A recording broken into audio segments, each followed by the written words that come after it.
नमस्कार दोस्तों, कैसे हैं आप सभी। आप सभी का मेरे चैनल में बहुत बहुत स्वागत है। तो आज मैं आपको एक बहुत ही सुंदर सी कहानी सुनाऊंगी। आई होप कि आपको बहुत पसंद आएगी। तो चलिए स्टार्ट करते हैं। 50 का नोट।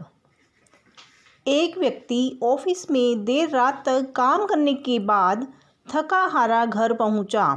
दरवाज़ा खोलते ही उसने देखा कि उसका 5 वर्षीय बेटा सोने की बजाय उसका इंतज़ार कर रहा है। अंदर घुसते ही बेटे ने पूछा, पापा, क्या मैं आपसे एक क्वेश्चन पूछ सकता हूँ?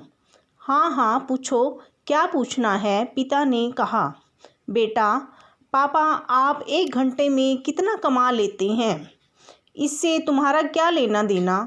तुम ऐसे बेकार के सवाल क्यों कर रही हो? पिता ने झुंझलाते हुए उत्तर दिया। बेटा, मैं बस यूं ही जानना चाहता हूँ। प्लीज़ बताइए कि आप 1 घंटे में कितना कमाते हैं?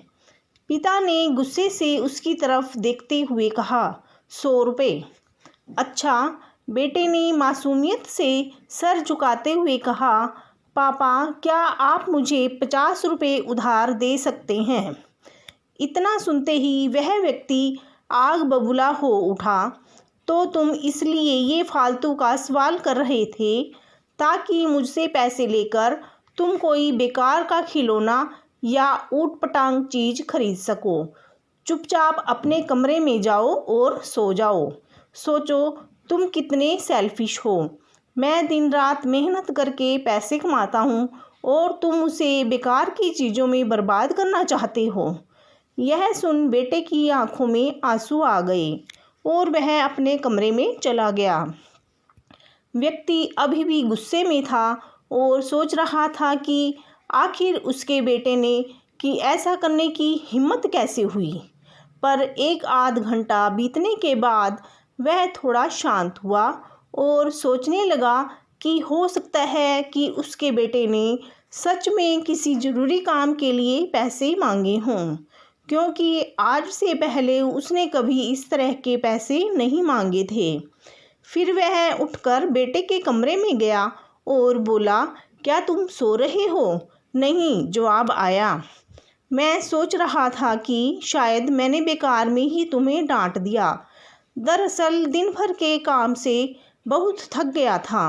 व्यक्ति ने कहा, आई एम सॉरी, ये लो 50 रुपये। ऐसा कहते हुए उसने अपने बेटे के हाथ में 50 के नोट रख दी। थैंक यू पापा, बेटा खुशी से पैसे लेते हुए कहा और फिर वह तेज़ी से उठकर अपनी अलमारी की तरफ गया। वहाँ से उसने ढेर सारे सिक्के निकाले और धीरे धीरे उन्हें गिनने लगा। यह देख व्यक्ति फिर से क्रोधित होने लगा। जब तुम्हारे पास पहले से ही पैसे थे तो तुमने मुझसे और पैसे क्यों मांगे? क्योंकि मेरे पास पैसे कम थे, अब पूरे हैं, बेटे ने कहा। पापा, अब मेरे पास 100 रुपये हैं। क्या मैं आपका 1 घंटा खरीद सकता हूँ? प्लीज़ आप ये पैसे ले लीजिए और कल जल्दी आ जाइए। मैं आपके साथ बैठकर खाना खाना चाहता हूँ। दोस्तों, इस तेज़ रफ्तार में जीवन में हम कई बार खुद को इतना बिज़ी कर लेते हैं कि उन लोगों के लिए ही समय नहीं निकाल पाते जो हमारे जीवन में सबसे ज़्यादा इम्पोर्टेंस रखते हैं। इसलिए हमें ध्यान रखना होगा कि इस आपाधापी में भी हम अपने माँ बाप, जीवन साथी, बच्चों और अभिन्न मित्रों के लिए समय निकालें, वरना एक दिन हमें भी एहसास होगा कि हमने छोटी मोटी चीज़ें पाने के लिए कुछ बहुत बड़ा खो दिया। तो दोस्तों, आपको ये कहानी कैसी लगी कमेंट करके ज़रूर बताइएगा। और कहानी अच्छी लगी हो तो वीडियो को लाइक, शेयर और चैनल पे पहली बार आए हो तो चैनल को सब्सक्राइब करना। वीडियो देखने के लिए आपका बहुत बहुत धन्यवाद।